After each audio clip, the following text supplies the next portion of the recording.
tobandi yango na 2021 avec gouvernement Yaba Warrior oyo ekambami Nandeko Jean-Michel Sama Lukonde, Premier ministre. Tango tobandi mosala na 2021 na mbula mibale kaka bomoni makambo esalemi na kati ya mboka oyo. Mbula mibale pamba Congo etelemi. Lelo bakomi kotala biso pe kobeta lisolo na biso ndenge mosusu na bamboka bapaya. Lelo conférence ata moko te ekoki kosalema na mokili sans ke baluka Congo azala wana pe bapesa ye esika ya motuya.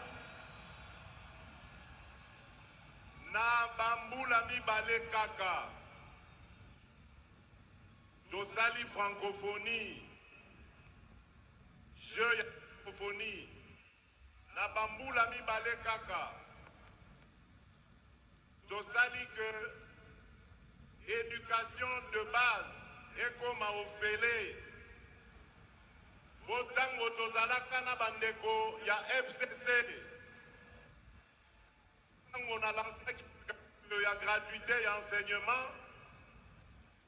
Bandeko FCC, Bazalaki Kolobananga président Ogokokate. Ngana ebisi bango, na yebi mboka nangai, monene nango, be makasi nango. Bona koko kalikambo, esengeli kobanda. Soki to bandi nde tokoyeba soki tokokoka to kokokate. To bandi na 2019 basali kaka makambo na banko wana oyo ya korompoint wana kaka. Metala na piki tango toye kozwa gouvernement na biso ya peuple ya ba warrior na 2021. Misala ebandi kosalema, Congo ebandi kotongama. Lelo tokokisi gratuité et enseignement, tokoti sikoyo gratuité ya santé.